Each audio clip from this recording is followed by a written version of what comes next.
The Cannabis Conversation. A European perspective on the emerging legal cannabis industry.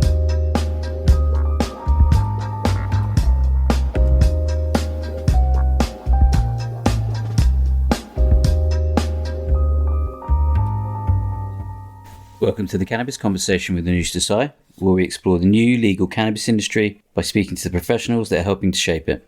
Hope you're all well. It's a very busy week this week for me. I mentioned before that I'll be chairing a panel on day one of Cannabis Europa in London tomorrow. That's June the 28th. The panel is called The Emperor's New Clothes, and it's all about hype versus reality in the industry, which I think is a very timely discussion as the industry matures.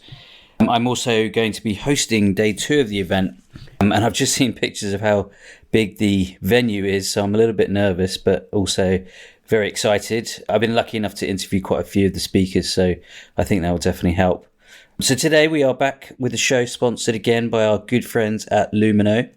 We've had Tom Gray, who's the CEO of Lumino, on the show a couple of times, but this week we have the real powerhouses behind the operation, Ellen and Nikita. We'll be talking about European cannabis jobs, and they'll be giving some great advice for companies and candidates alike. So as always, if you need help with HR or recruitment, do get in touch with them at luminorecruit.com, and obviously mention my name when you do. Now, on with the show. Enjoy.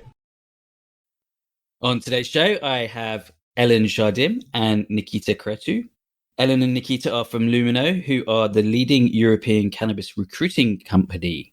They are absolutely two of my favorite people in the industry. I know I say that quite often, but these two genuinely are.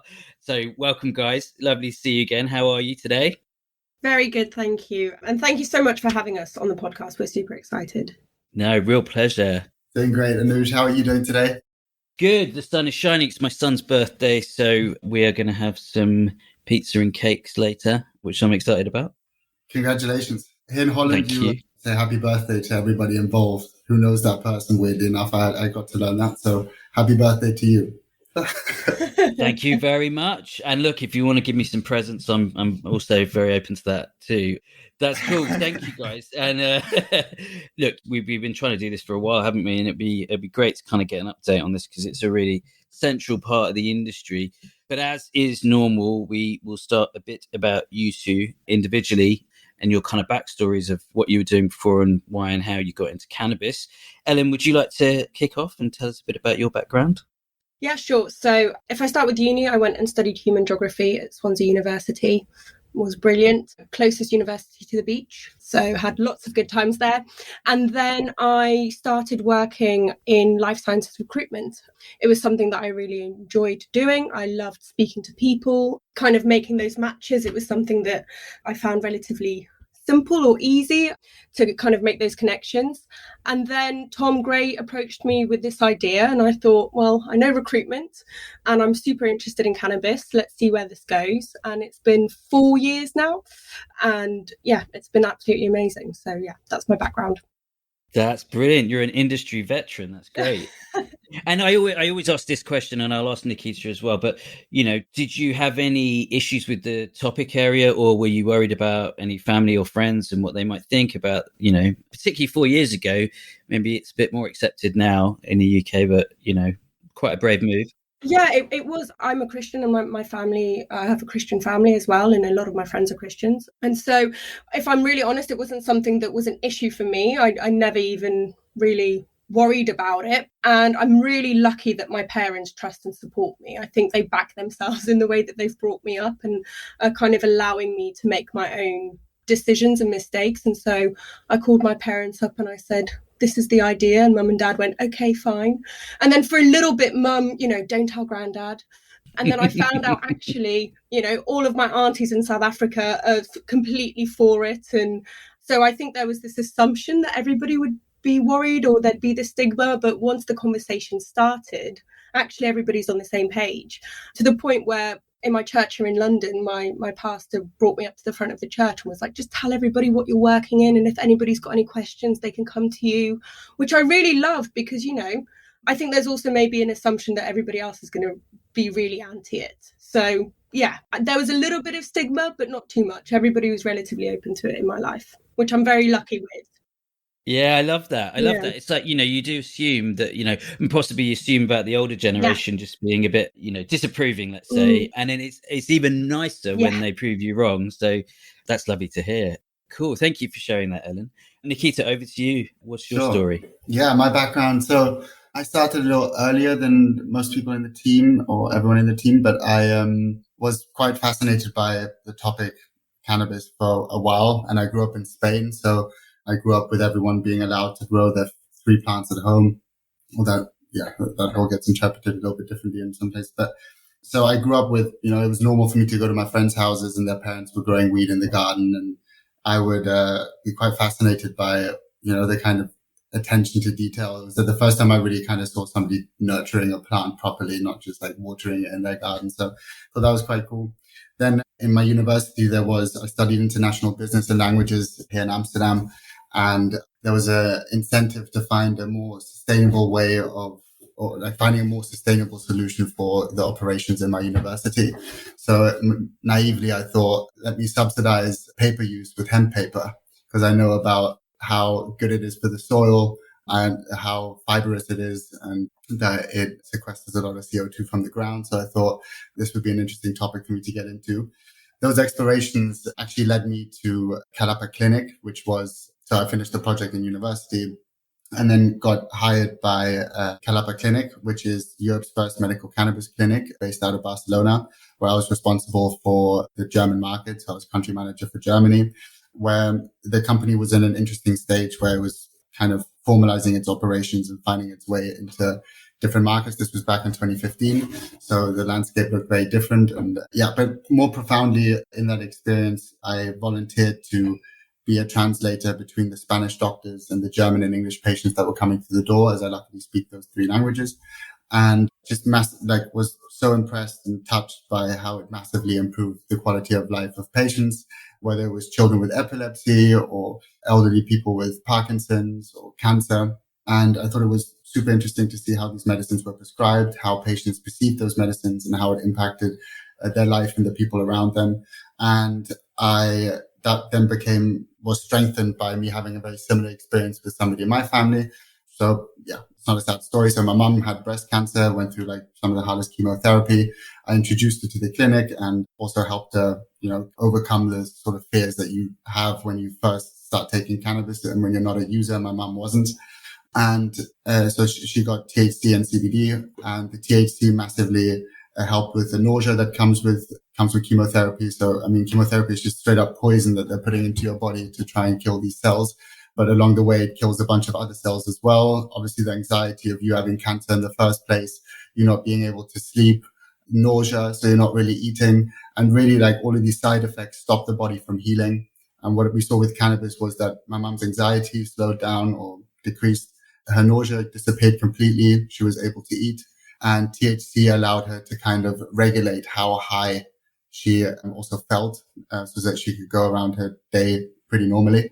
And she still does very little THC here and there, but she now 5 years later is, 7 years later, sorry. She's 5 years, doesn't have any cancer for 5 years now. So she's medically doesn't have cancer anymore. Sorry for the lengthy story, but basically now that was the last straw for me to really dedicate my time to this industry. It's something that fulfilled me not only from an interest perspective, but I thought I was helping people.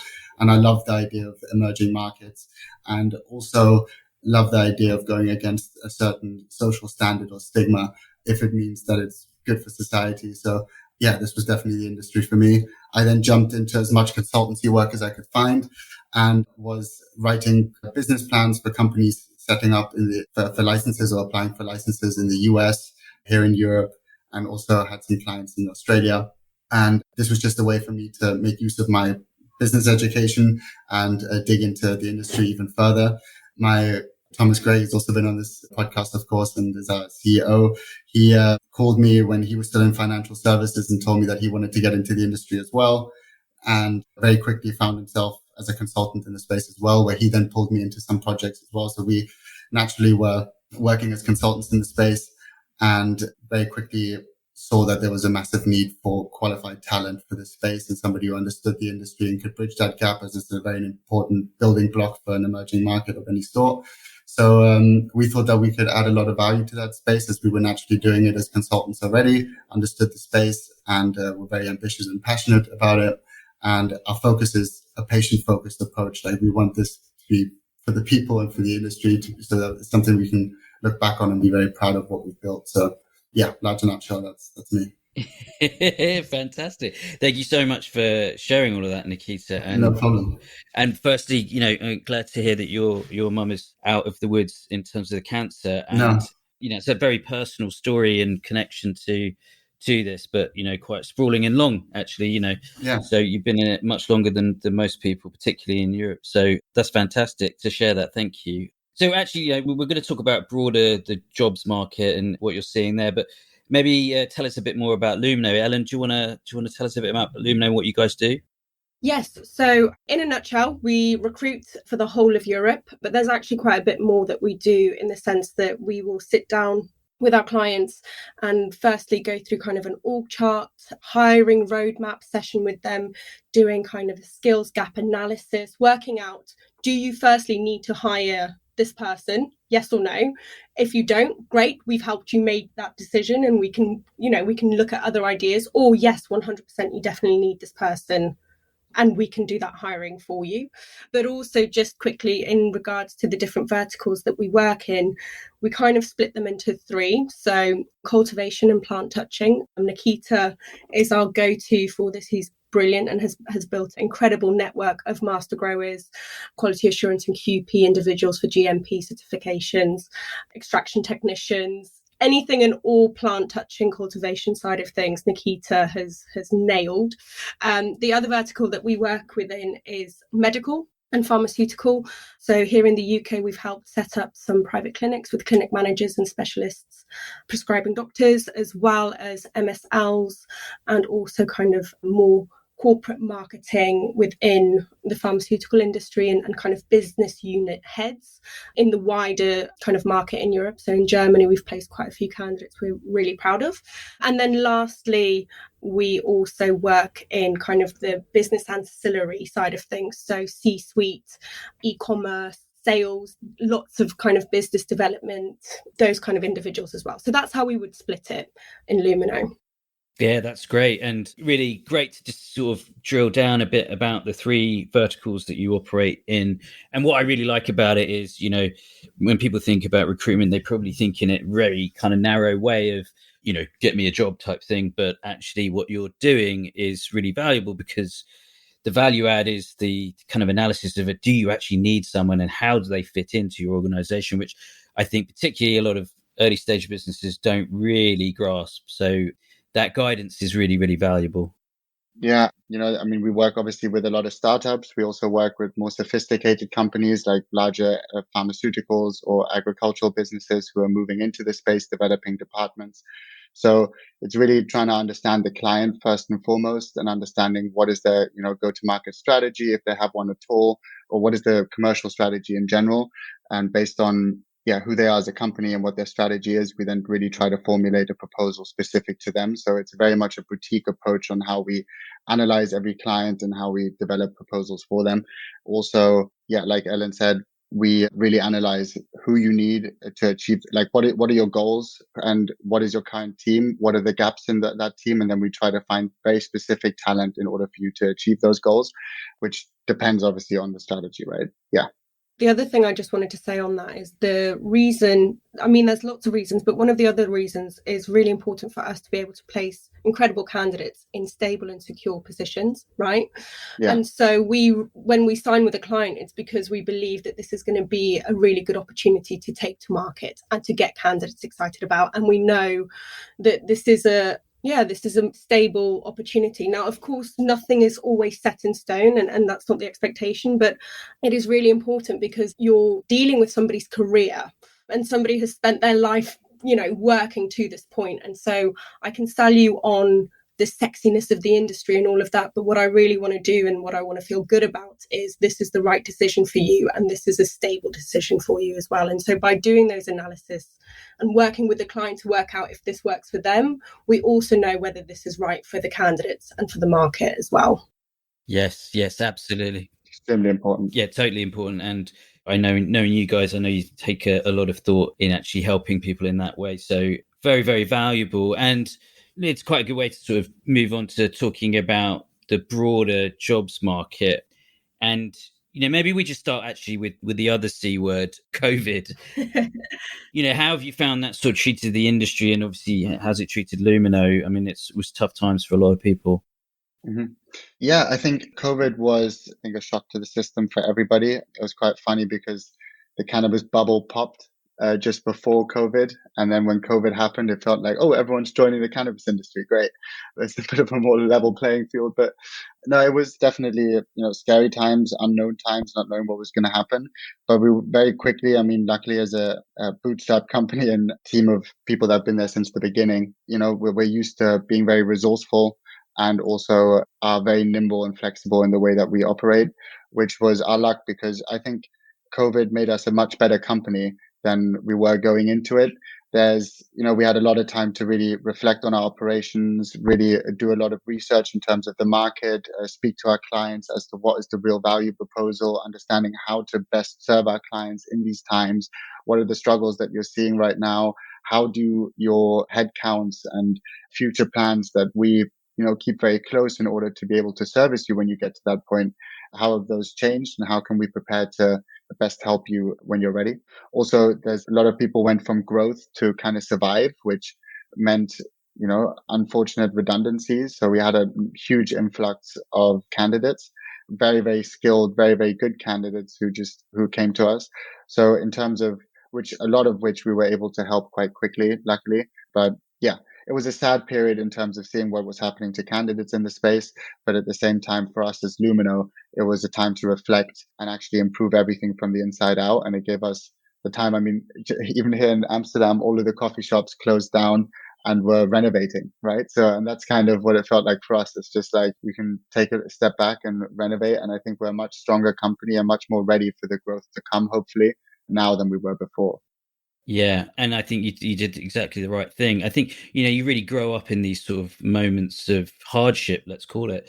And, I was reflecting a couple of days ago and I look around the industry and I do think there is a maturing actually of the space. I think people the penny has dropped that this is a long-term thing. You're not going to get rich tomorrow.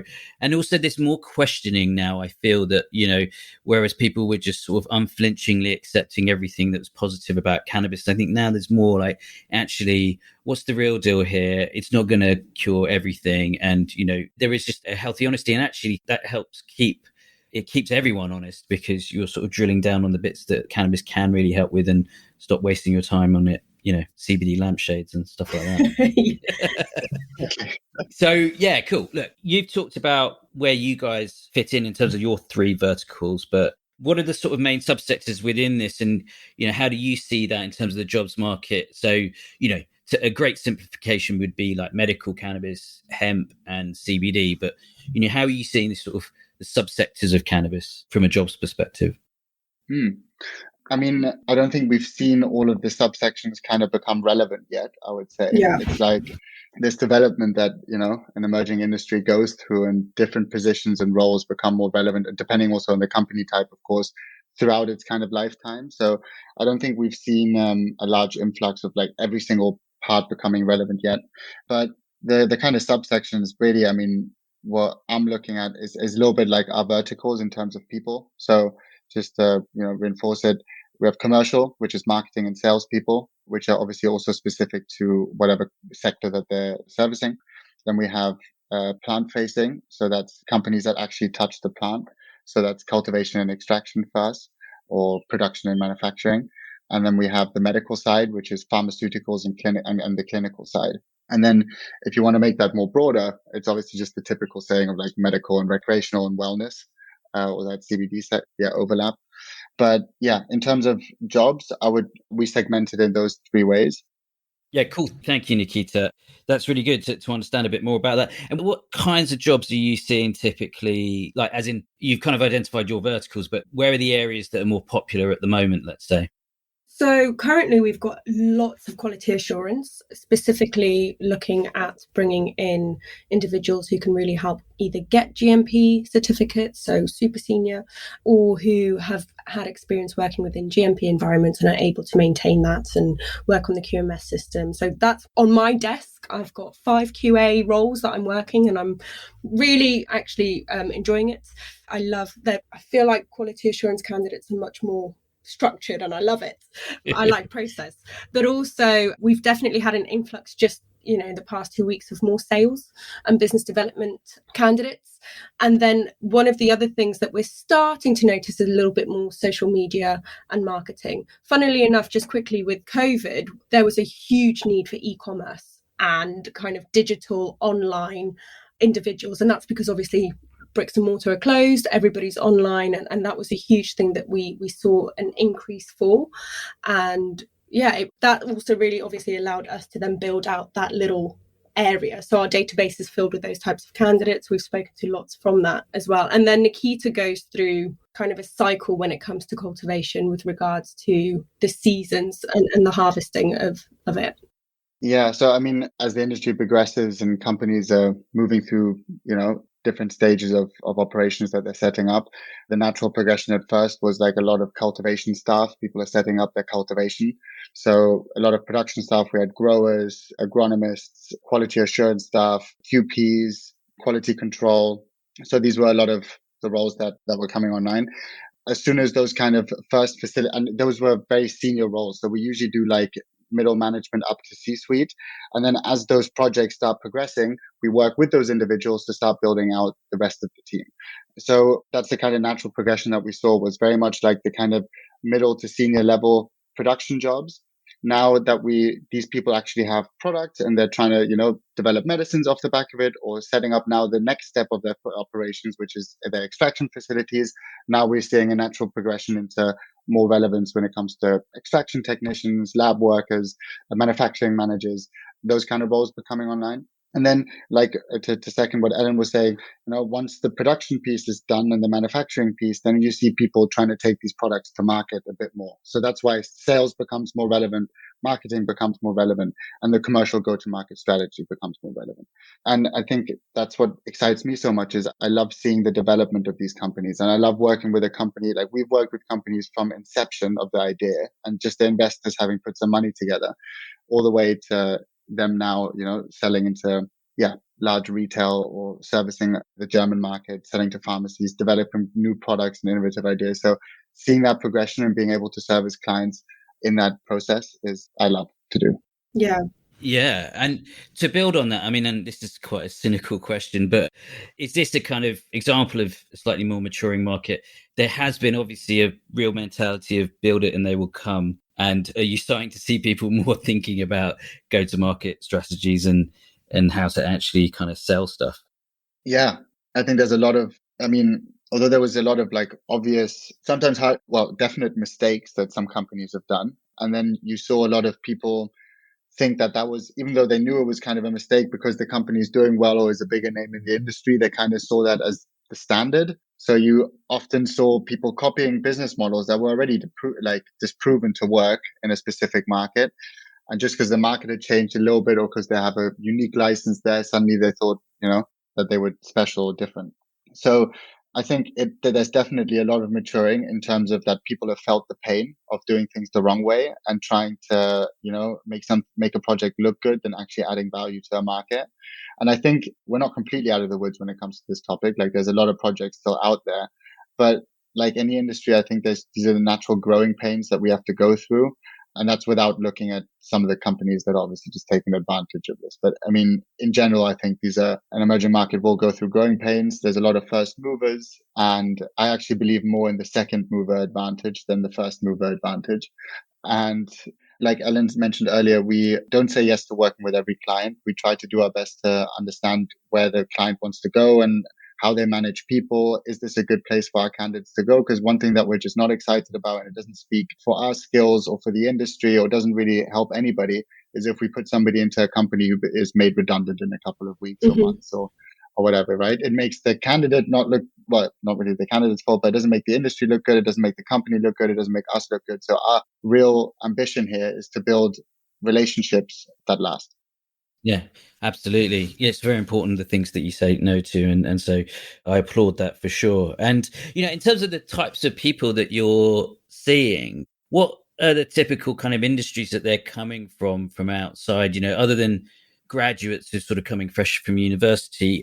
What are the kind of industries that the existing industries that people are coming from? And have you seen that change a bit over time? So one of the major industries is pharmaceuticals, of course. And there's now, interestingly enough, candidates from big pharma who are starting to get really interested, right? And those golden handcuffs maybe that some of the big pharma have, around those candidates isn't as exciting anymore. The opportunity of cannabis is maybe a little bit more exciting. And yeah, I think definitely pharmaceutical. With regards to FMCG, so fast moving consumer goods, a lot of candidates from like medium-sized brands, I think, are really good, firstly for the industry as well, because there's that kind of experience of working in a smallish company, but it's still achieving kind of getting into retailers, doing all that kind of online work. So definitely a lot from medium-sized brands with regards to FMCG. And then agriculture. And once again, Nikita can talk more on that side of things, but we've had some incredible candidates coming from the agricultural sector as well. But yeah, I would say those are the main three that stand out to me. Yeah, that would make sense. Yeah, I would totally second that. And I would say as the industry is progressing, there's more and more of the mature professionals or people that are used to like those bigger mature industries are willing to move in. They're also, it's a matter of information and them actually knowing that this is a sector which they can add value to. A lot of people think this is cannabis. I'm not familiar with this.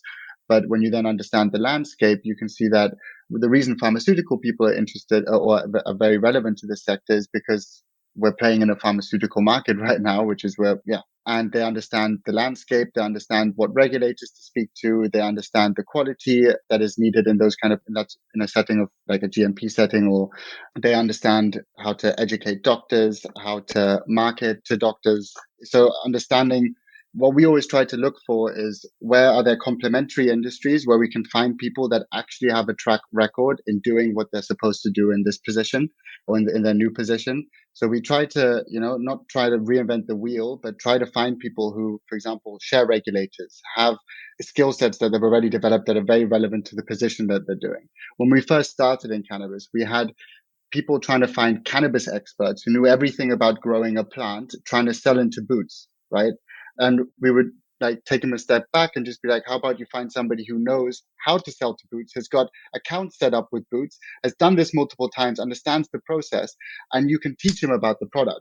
So we try to find who can actually do this, who's got a track record in actually doing this in terms of what you're looking for this person to achieve. And on the other hand, it might be in cultivation, obviously, there's a lot of experience that somebody can make use of having grown in large scale greenhouses, for example, whether it's tomatoes or cucumbers, but it's very important that somebody understands the nuances of cannabis. So that's where you maybe want to have more of a track record of actually working with the plant. But again, that also depends on what is the existing team, what is the experience currently in the team, how is knowledge being shared in the team, and how can training is a big topic in this industry, right? Like we're not going to find for every single company, you're not going to find somebody who's got 10 years experience of exactly doing this in cannabis because the market hasn't been here, hasn't been around for that long. So it's about being creative and where you can find people that have the right skill sets. That was actually my next question in terms of the experience. And I think, a familiarity with the plant it can be helpful in certain scenarios, but actually you gave a really good example of, if you need to know how to deal with buyers from Boots and Tesco's and all that stuff, that's probably the more important bit. And then the other side is the actual learning of the product. And I think, I've certainly seen that being the case in terms of the types of people getting involved. And what advice do you give to candidates looking to get in, other than listen to the cannabis conversation, obviously? We actually do that with every single candidate. And this is why we're so excited to be on this podcast. And you're laughing, but this podcast is such an amazing way to break down reservations or worries that candidates have.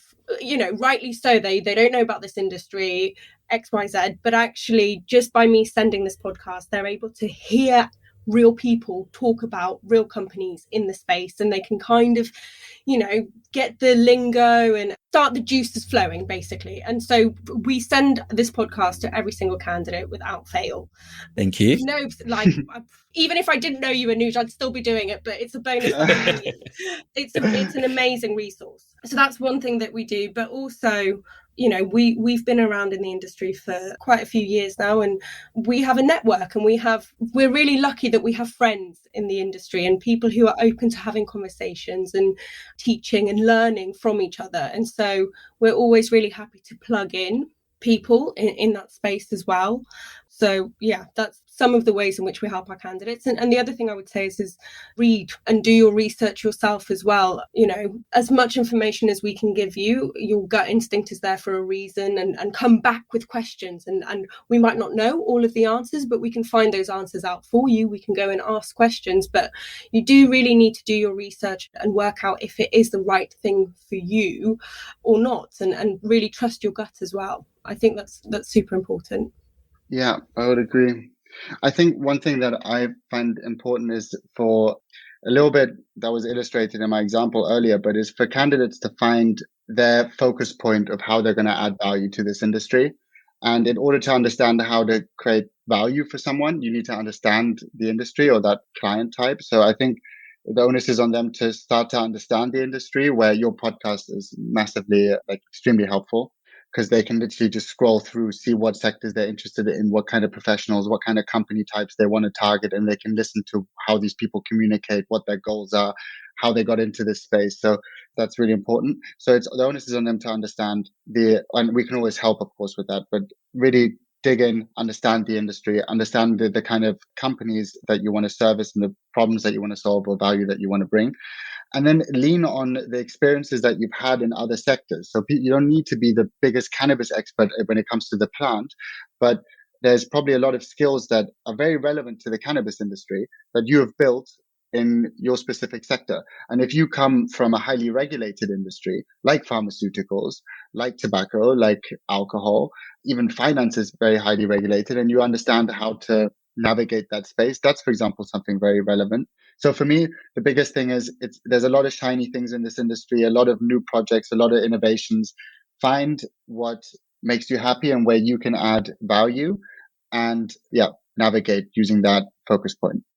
That is fantastic, brilliant, and I welcome all the praise and appreciation. Thank you so much. You've been great supporters of this show, so I really appreciate that. But yeah, I think this in itself is some super advice for candidates and people in general in this industry. So thank you for sharing it. And as we look at the clock, it's probably sort of time to wrap things up. But yeah, guys, I love you guys, and I think I would advise anyone that is sort of in this space. These are some of the smartest, friendly, and helpful people I've come across. So please do get in touch with them. And guys, I look forward to having you back on the show soon.